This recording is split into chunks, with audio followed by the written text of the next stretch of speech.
Nos ados ont vu tous les Miyazaki. Ils rêvent qu'on les emmène au Japon. Alors je vous donne rendez-vous au musée Ghibli à Tokyo, où vous serez transportés dans l'imaginaire du studio. Incroyable. Mon mari, lui, rêve de s'immerger à fond dans la culture nippone. Après un cours de dessin manga avec un artiste, je vous propose d'assister à une cérémonie du thé. Waouh. Et pour une expérience unique jusqu'au soleil levant, je vous ai réservé une nuit dans un joli ryokan avec un dîner traditionnel. Je nous y vois déjà. Avec Marco Vasco, ne rêvez plus, vivez votre voyage l'esprit libre. Au rendez-vous sur marcovasco.fr pour imaginer votre prochain voyage sur mesure. Figaro Radio. Le talk décideur. Quentin Périnel.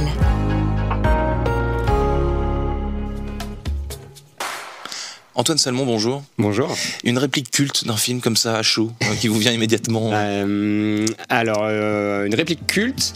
Moi, j'aime beaucoup. Alors, je suis un grand fan des bronzés font du ski et j'aime beaucoup. J'ai pas accroché, j'ai ripé, mais elle est conne celle-là. On voit tous ce moment. C'est votre film préféré ? Ouais, je pense. C'est vrai. Un de mes préférés. Ouais. Bonjour à tous et bienvenue au Talk Décideur du Figaro avec moi Antoine Salmon, grand fan des bronzés font du ski et entrepreneur, accessoirement cofondateur de Make It Clap dont nous allons parler. Est-ce que vous êtes cinéphile, Antoine Salmon, déjà ? Oui. Depuis quel âge ? Depuis tout petit. Moi, j'ai grandi avec le cinéma. J'adore ça depuis que je suis tout petit. C'était un rêve de gosse en fait de devenir un peu comédien, de travailler dans ce milieu-là. Et ouais, je suis un grand. Éducation. Quel film vos parents vous ont ? Alors moi, comme je l'ai dit avec la citation, vous allez vite comprendre. Je suis très comédie, moi. Ouais, donc très funeste. Ouais. Funeste à fond. Le Splendide, du coup, les bronzés, ouais. Le Père Noël est une ordure, mais Junio, l'ermite et compagnie. Toute cette bande-là. Jean-Marie Poiré, j'adore. Enfin voilà, toutes les grandes comédies françaises, je suis très très très friand de ça. Ouais. Et c'est devenu votre métier. Donc on va reparler de Make It Clap. Ça l'a pas toujours été. Vous avez fait plein de trucs avant. Voilà, j'ai eu un peu plusieurs vies professionnelles, comme pas mal de gens. C'était chez Job Teaser. Vous avez aussi, j'ai vu, votre premier job chez Microsoft. Vous étiez branché sur le trafic des pages Messenger et MSN.fr. Ça, c'était en 2000. C'était quoi ça ? C'était de 2000 ? Non, c'était un peu après 2009. 2009, ouais. Ouais. En 2009, j'étais chez Microsoft. Je travaillais chez MSN à l'époque où on était tous sur le chat MSN. Ouais. Je gérais le trafic, donc je regardais un petit peu comment fonctionnait la page d'accueil de Microsoft, enfin de MSN. Et puis voilà, j'ai eu des vies du coup de plus de chef de projet au départ. Donc j'étais chez Job Teaser Product Manager pour ceux qui connaissent, donc chef de projet web. Ouais. Et à côté de ça, j'ai toujours fait beaucoup de théâtre. Et ça a toujours été une loisir, en loisir, jusqu'au jour où je me suis dit en fait c'est plus qu'un loisir pour moi, c'est vraiment une passion. Ouais. Je tente le coup. Je vais en faire mon métier. Exactement. Ouais. Donc j'ai tout plaqué. C'était dur ça, parce que quand on dit tout plaqué, vous avez vraiment tout plaqué, quoi. C'était vraiment un pari. C'était un pari. C'était assez difficile à expliquer. Il y a pas mal d'inquiétudes de la famille, des proches, etc. Ouais, mais tu veux être comédien, c'est quand même. Puis j'avais déjà 30 ans en fait, donc c'est tard pour devenir. Alors même si je faisais du théâtre avant, là se lancer à 30 ans, c'est un peu tard. Et finalement. C'est en étant comédien, alors j'ai pas spécialement aimé la caméra, mais par contre j'ai eu l'idée pour laquelle je suis là aujourd'hui de Make It Clap, de créer un studio de tournage immersif. C'est assez rare d'être comédien et grâce à ce job de comédien, devenir entrepreneur. Ouais. C'est pas commun finalement. Ouais. Certains comédiens stars sont entrepreneurs malgré eux parce que il y a tout un tas de business qui va autour, mais c'est pas une trajectoire évidente, disons. Non, c'est vrai, mais en fait pour moi c'est une espèce d'alignement des planètes d'un best of both worlds, comme on dit très bien en anglais, donc un mélange le meilleur des deux mondes, parce que en fait j'avais cette casquette un peu entrepreneuriat, ça m'a quand même toujours plu dans mes études de commerce. J'ai fait des études, des masters en entrepreneuriat et tout. Et à côté de ça, j'avais la passion, encore une fois, du ciné, de la scène. Et donc là, c'était un mélange des deux qui s'est passé, qui a créé Make It Clap.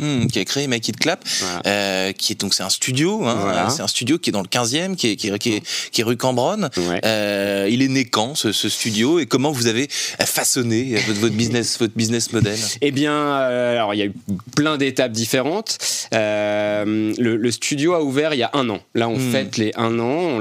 On est 2 fondateurs. Je suis cofondateur avec Guillaume Wegner, mon associé. On a ouvert il y a 1 an.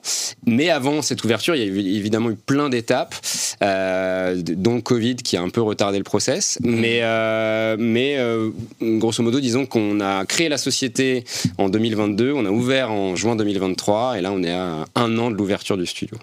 Voilà. Et alors bilan, qu'est-ce qui s'y passe Alors, d'abord, qu'est-ce que c'est Make It Clap ? Donc, c'est un studio de tournage immersif. Alors, immersif, c'est un peu le mot à la mode et tout est immersif. Mais là, ce qu'on a voulu faire, c'est vraiment plonger les gens dans un tournage de cinéma. J'ai l'habitude de dire que c'est Hollywood dans le 15e arrondissement. Donc en fait, on a créé des vrais studios de tournage professionnels avec tout ce que vous pouvez imaginer, avec des décors, des super caméras, des super éclairages, des micros, un peu comme votre studio aujourd'hui, mais à destination de non-professionnels. Et donc en fait, on accueille des gens dont c'est pas du tout le métier, mais qui ont cette fascination pour le cinéma, qui s'appelait, et qui s'essayent pendant quelques heures à être le comédien, la star de leur propre film et à tourner des petits films avec nous. Voilà. Alors typiquement, j'ai vu, vous êtes très bien noté sur Google déjà, j'ai vu en une année d'activité, et ce commentaire d'une cliente qui dit merveilleux moment passé en famille à l'occasion d'un anniversaire, etc. Ouais. C'est typiquement ces clients-là, ça peut aussi être des entreprises. Exactement. Aujourd'hui, notre clientèle, elle est en volume, on fait à peu près moitié-moitié sur les particuliers et les entreprises. Donc les entreprises dans des team building, et c'est génial parce qu'en fait, il y a un truc de créatif et de se mettre dans un rôle qu'on n'a pas l'habitude d'être, et du coup dans un film de braqueur, je me retrouve à braquer mon patron, et en fait ça inverse un peu les rôles, donc je pense qu'il y a quelque chose vraiment d'intéressant, et c'est pour ça que ça fonctionne si bien en team building. Et après, pour les particuliers, ils viennent plutôt pour un événement, donc effectivement anniversaire, enterrement de vie de garçon, de vie de jeune fille, etc. Et là aussi, il y a un côté magique d'être du coup la star de son film, et puis on repart avec le souvenir, puisqu'on monte le film et on vous l'envoie après, donc c'est votre film, vous le gardez. Alors, est-ce que tout est possible dans le sens où... Oui, parce que vous avez du cinéma, tout est possible. C'est du cinéma, mais vous avez le matériel, vous l'avez dit, vous avez investi dans tout un tas de décors, etc. J'imagine aussi. Qu'est-ce que ce qu'on vous demande le plus souvent, c'est quoi ? Alors en fait, pour être plus, pour vous éclairer, pour éclairer les téléspectateurs, on a des scénarios qui sont préécrits. On s'épargne ce temps-là de création, de l'écriture. Il y a un catalogue. Voilà, il y a un catalogue, exactement. Et donc vous choisissez, tiens, moi je suis un fan de films d'horreur, je veux faire un film d'horreur. On a des films d'action, on a des comédies, etc. Et donc à partir de là, on tourne les scénarios qui sont déjà du coup écrits. Donc chacun se répartit les rôles. Vous êtes le braqueur, moi je suis le patron qui se fait braquer, par exemple, etc. Le policier qui essaie de vous arrêter, peu importe. Et on va tourner le film avec chacun un rôle. Ensuite, le fait d'avoir des studios et des décors, on peut un peu adapter et personnaliser un petit peu les scénarios. Essayer, voilà, c'est du cinéma, donc tout est possible. On essaye au maximum de faire ça, mais au départ, il y a quand même un catalogue avec des films qui sont déjà existants. C'est des films de référence. On les a classés par genre, donc un peu ce que je disais, action, horreur, comédie, voilà, policier, enquête policière, ça marche très bien, ça, l'enquête policière. C'est vrai. Ouais. Est-ce que c'est un peu les mêmes choses que les escape games dans une certaine, c'est un escape game cinématographique complètement, entre guillemets, parce que je sais que dans l'offre des escape games, les choses autour des flics, des meurtres, des enquêtes, des détectives, etc. C'est des choses qui ont le vent en poupe souvent. Ouais, tout à fait. Bon, on s'est inspiré de ça, on s'est inspiré des genres cinématographiques qui nous plaisaient aussi et qui fonctionnent. Moi j'aime bien, je dis souvent, il faut que ce soit rythmé, donc ces films d'action où il se passe des choses et tout, c'est cool à jouer, c'est amusant. Et effectivement, c'est un peu un renouveau de l'escape game, sauf que là on tourne son film, et ce qui est chouette, c'est qu'on a le souvenir à la fin, c'est qu'on repart avec le film, et ça je trouve que voilà, pour marquer le coup et le revoir après entre amis, ça fait partie du package que vous proposez, un package qui est c'est que le même, ou il y a plusieurs versions. Je ne sais pas, par exemple, si un client décide de le faire en plusieurs fois, je ne sais pas. Alors non, en plusieurs fois on le fait pas. On fait pas le braquage 1, le braquage 2, on fait pas ça. Mais par contre, effectivement, on essaye un peu de s'adapter quand même à nos clients, notamment donc les entreprises. Souvent, il y a des formules où ils ont un verre en plus, ils ont une affiche personnalisée. D'accord. On pimpe un peu, on personnalise l'expérience. Et pour les particuliers, on fait ça aussi. On le fait notamment dans le cadre d'anniversaire. On essaie de prévoir un peu le verre de fin de tournage, le côté un peu ludique en plus du tournage, et puis les gens sont à chaud après le tournage et c'est cool de débriefer. Et aujourd'hui, donc vous avez un associé, un cofondateur, vous avez des équipes, vous avez embauché des personnes. Comment vous mettez beaucoup les mains dans le... j'imagine. C'est ça. Aujourd'hui encore, moi je fais plein de tournages au studio et tout, et on a 3 alternants qui sont en école de cinéma, et après on a des professionnels du métier qui viennent, des freelances, des extras qui viennent sur les tournages ponctuellement en fonction de la demande, en fonction des tournages. Bon, on fait pas mal de tournages en anglais aussi, donc on a on a des comédiens qui viennent nous aider. Voilà, tout le monde vient du cinéma, ça c'est important. On voulait vraiment donner un vrai crédit. C'est vraiment des tournages professionnels comme ça se passe sur les vrais plateaux de tournage partout dans le monde. Et voilà, et donc on fait appel à des gens en plus quand il y a besoin, quand il y a beaucoup de demandes, etc. Et toujours à des professionnels. Est-ce que cette idée-là, Make It Clap, c'est quelque chose que vous avez vu ailleurs, que vous avez vu aux États-Unis, que vous avez vu je ne sais où? Absolument pas, Quentin. Non, donc c'est sorti une de ma tête au départ. Ouais. Parce que ce que je vous disais tout à l'heure, j'ai essayé d'être comédien. Je l'ai été. Je ne sais pas comment faut le formuler. En tout cas, j'ai fait quelques tournages. Et en fait, c'est en allant sur les plateaux que je me suis dit, mais c'est dingue. En fait, un plateau de tournage, c'est quand même un univers magique. C'est un film à lui tout seul. Ouais, voilà, en fait, de se retrouver sur le plateau avec la caméra, les décors, le petit track qui a un stress, mais un stress en même temps un peu agréable parce qu'on est dans la lumière, etc. Je me suis dit, mais c'est un truc fascinant et ça pourrait plaire à tout à chacun.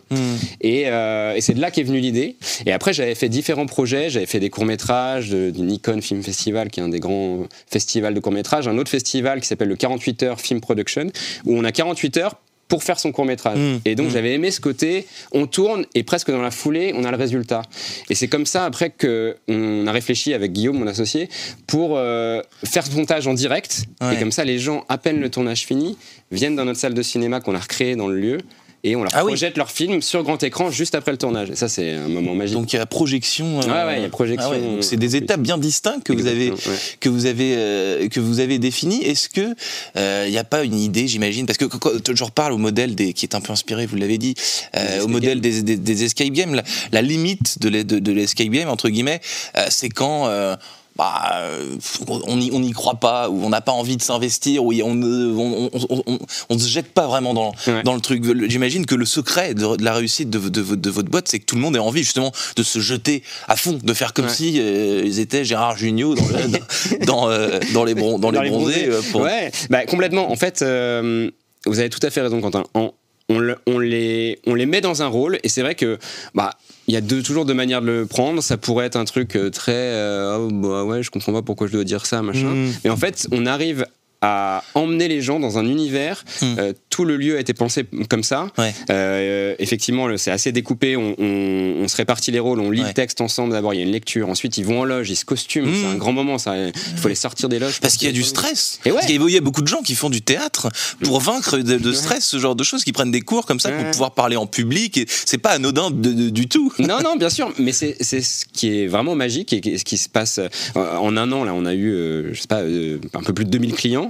On a toujours fait le film, ça a toujours marché, et en fait on a réussi justement, et on a eu pas mal de fois le cas de gens qui sont un peu timides, qui ont été emmenés par le groupe, mais eux, au départ, la caméra, c'est pas forcément trop leur truc. Et en fait, on arrive à les emmener dans un côté très ludique et sans pression aucune, parce qu'en fait, c'est votre film, et vous inquiétez pas, c'est pour vous, on va se marrer, c'est du cinéma, donc si on rate, on la refait. Et ils arrivent à se lâcher, et finalement, ça marche à chaque fois. Et in fine, il y a du lâcher prise. Complètement. Et ça, Antoine Salmon, cofondateur de Make It Clap. Donc merci infiniment d'être venu sur ce plateau pour nous parler de ce projet. Je vous souhaite une excellente fin de journée, donc de bons tournages. Exactement, je vais tourner. Merci Quentin. À bientôt. Au revoir, merci pour l'invitation. Nos ados ont vu tous les Miyazaki. Ils rêvent qu'on les emmène au Japon. Alors je vous donne rendez-vous au musée Ghibli à Tokyo, où vous serez transportés dans l'imaginaire du studio. Incroyable. Mon mari, lui, rêve de s'immerger à fond dans la culture nippone. Après un cours de dessin manga avec un artiste, je vous propose d'assister à une cérémonie du thé. Waouh. Et pour une expérience unique jusqu'au soleil levant, je vous ai réservé une nuit dans un joli ryokan avec un dîner traditionnel.